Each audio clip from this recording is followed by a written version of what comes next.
Good morning. Happy Tuesday. I just wanted to show you a cool technique with this sea turtle stamp set because this is something that was slightly confusing to me out of the gate is that all these stamps in here are reversible. Editing Jay here. I just wanted to let you know that starting tomorrow, there's actually going to be a 10% off sale on bundles, and that's running through the end of the month. So if you are interested in picking up a bundle or other die cutting things, now would be a good time to do that. And back to creating some cool turtle cards. So I thought I'd show you how that worked. And let's just grab a turtle because I think, well, let's grab a star because one's right here and I was playing with it earlier. So the main way if you don't look at the packaging to tell is, let me see if you can't actually see this. So there's no the like additional flange on the smooth side here, so that's a good indicator that you can use this as a dual layer stamp. So if I grab my beach set here quick, and we can look at one of these for comparison. Actually, I haven't used that. We will have to remedy that shortly. So if we looked at one of these sediments, for example, see how there's a little bit of a lip? Oh yeah, so there's a little bit of a lip on these.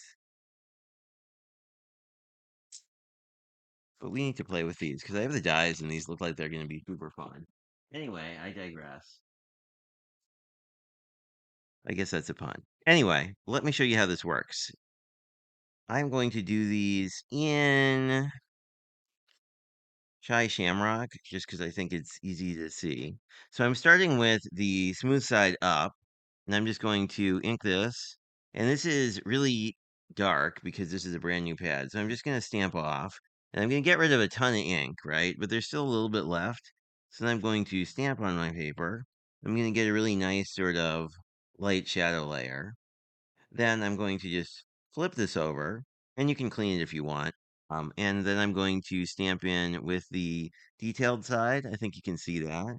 And then I'm going to get my head right over this so I can line these up.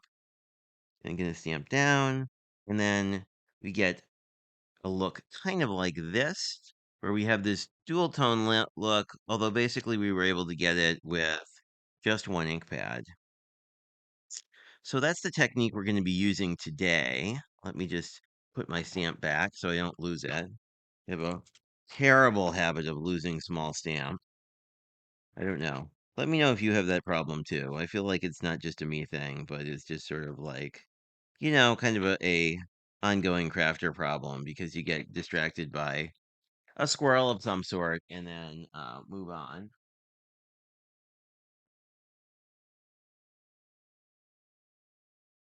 I think we will actually use a sentiment in here because we do need to stamp a sentiment in a moment. Um, But you can fussy cut this out, or you can have your robot fussy cut this out, whichever your preference is. But the card I thought I would show you guys is one that has really easy math and but looks pretty cool. So here's some other pieces. I did the turtle, which I really liked, and then I did a sand dollar.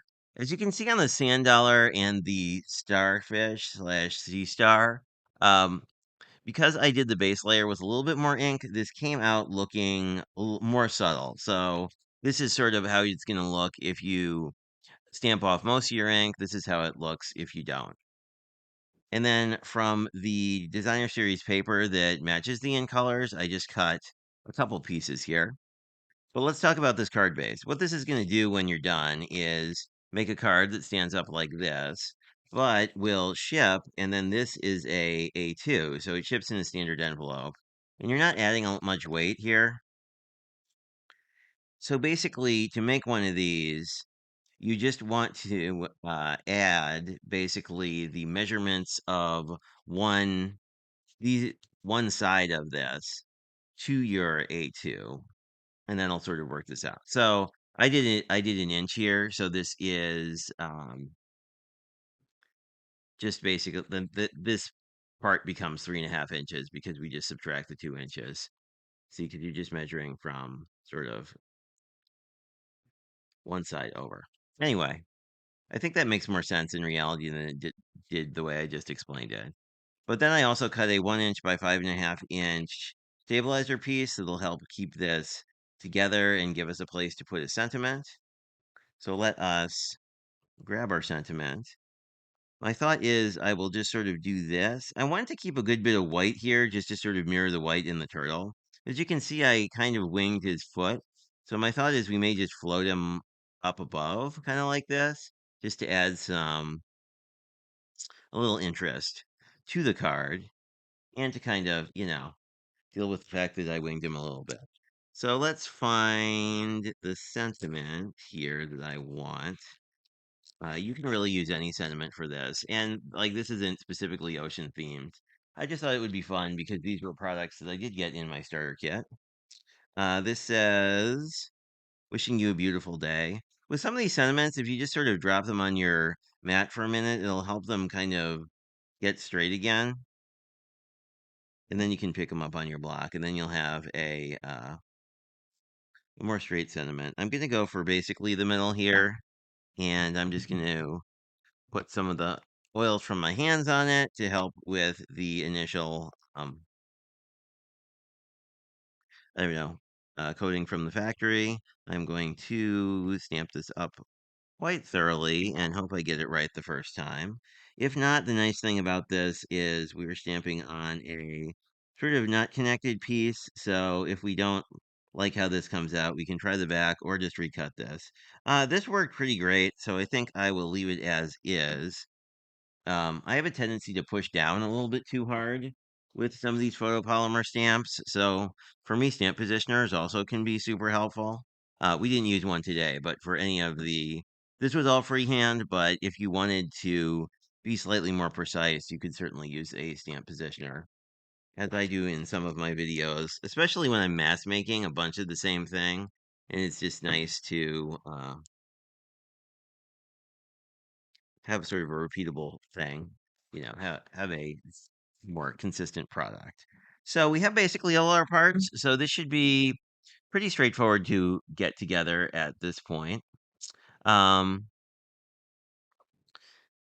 so basically, the first thing I tend to do is I want to just glue down my pattern paper. And with these, we have the choice if we want if we want the bubbles to be sort of here or the lighter pattern. I think I want the lighter pattern so we have more of a contrast because Shy Shamrock and Summer Splash are not that close, but kind of close. But I think it pops a little bit more against the white. So I think we will do that. It doesn't take very much wet glue to keep paper together. Also, I should be somewhat careful because and make sure that any of the ink on my hands is not coming off. Looks like we're okay, but just FYI. When working with white card bases, it's really easy to leave an inky fingerprint somewhere.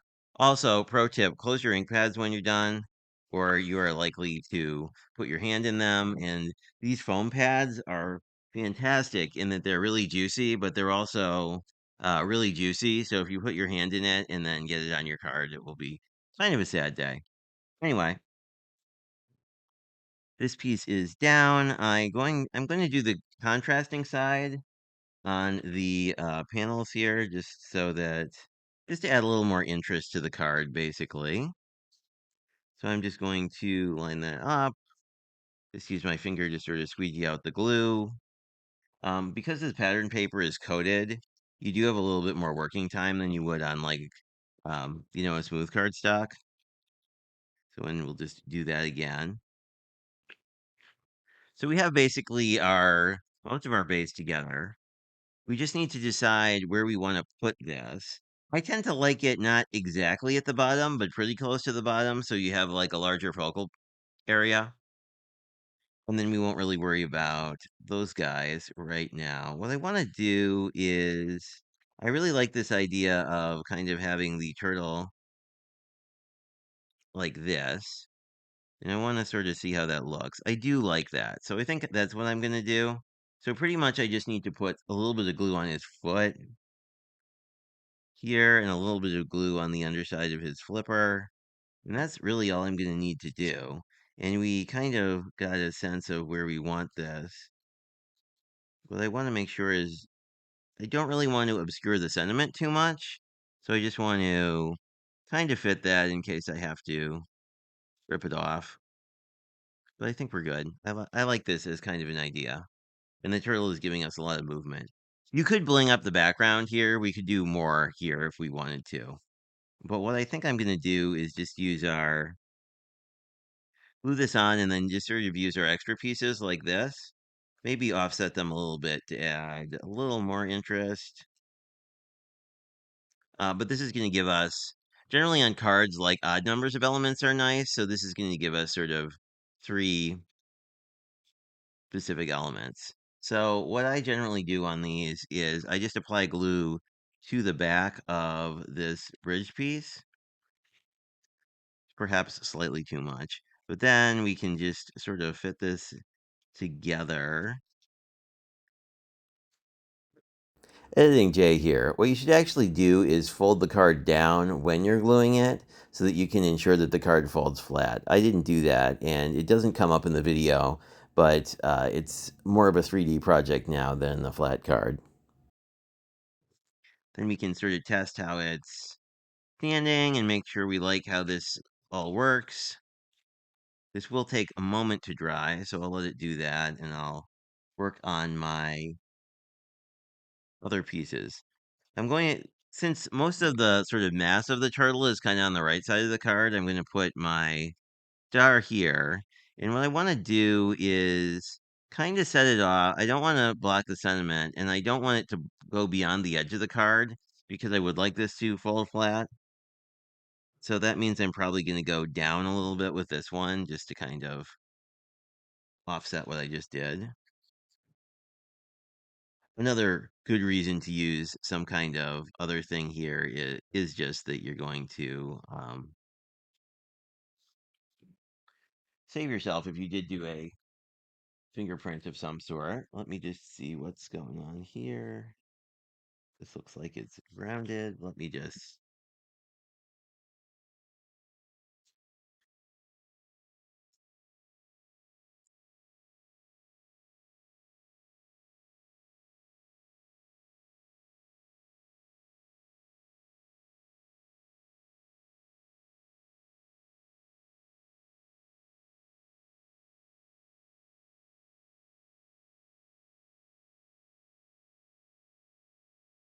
And here's a closer look at the finished card. It says, "Wishing you a beautiful day." We have a very nice, uh, can ignore the fact that I dyed my hands a bunch of colors, but I really like the combination of patterns here and as well as how the turtle's really sort of floating. I always like when you float elements on cards.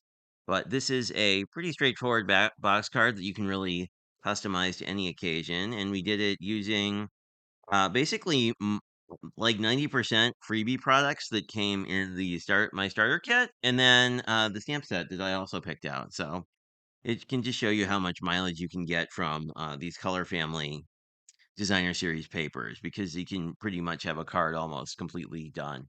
Anyway, thanks for checking this out, and I will talk to you guys next week.